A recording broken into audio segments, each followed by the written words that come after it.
দেখেছেন সেটার আসলে উদ্যোগটা নিয়েছিলাম আমি, কিন্তু আমি চেয়েছি এখানে জাহাঙ্গীরনগর বিশ্ববিদ্যালয়ের যে পরিবার, শিক্ষক, কর্মকর্তা, কর্মচারী এবং দলমত নির্বিশেষে এবং হিন্দু মুসলিম নির্বিশেষে সবারই অংশগ্রহণে আমি চেয়েছি যে আজকে যে আমাদের যে গণতান্ত্রিক যাত্রাটা শুরু হয়েছে রাষ্ট্রের, সেই রাষ্ট্রের জন্য আমরা সবাই অংশীজন হতে পারি এবং আমরা যেন একটি সুন্দর নিরাপদ বাংলাদেশ গড়তে পারি এবং একটি সুন্দর নিরাপদ বাংলাদেশ গড়ার প্রত্যাশাতেই আমার এই ডাক দেওয়া যে সবাইকে একত্রিত করা। আমরা বিশ্বাস করি শুধু জাহাঙ্গীরনগর বিশ্ববিদ্যালয় নয়, আজকে সংসদে যে শপথ গ্রহণ হয়েছে, যেখানে সত্য উচ্চারণ হয়েছে, যেখানে ব্যক্তিগত স্বার্থের বাইরে দেশের স্বার্থকে সমুন্নত করার অঙ্গীকার ব্যক্ত করা হয়েছে, এটা যেন সমুন্নত থাকে।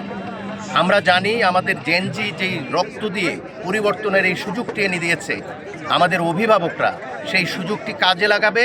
প্রবীণ এবং নবীনের সমন্বয়ে স্বপ্নের বাংলাদেশ 1971 সালে যে স্বপ্ন নিয়ে দেশটি তৈরি হয়েছিল, সেই স্বপ্নের বাংলাদেশ আমরা খুঁজে পাবো। আর সেই অঙ্গীকারকে পুনর্ব্যক্ত করার জন্যই জাতীয় সঙ্গীতের আজকে আয়োজন জাহাঙ্গীরনগর বিশ্ববিদ্যালয়ে। শিয়া বাটার ও ভিটামিনে সমৃদ্ধ লিলি বিউটি সোপ, তারুণ্যময় উজ্জ্বল ত্বকের জন্য।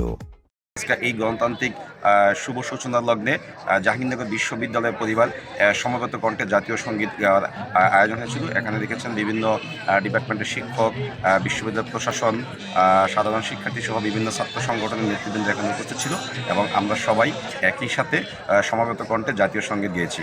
যখন এই দেশের মানুষ পথ হারিয়েছে, আমরা কিন্তু জাতীয় সঙ্গীতের মাধ্যমে আমরা আমাদের সেই পথকে খুঁজে পেয়েছি।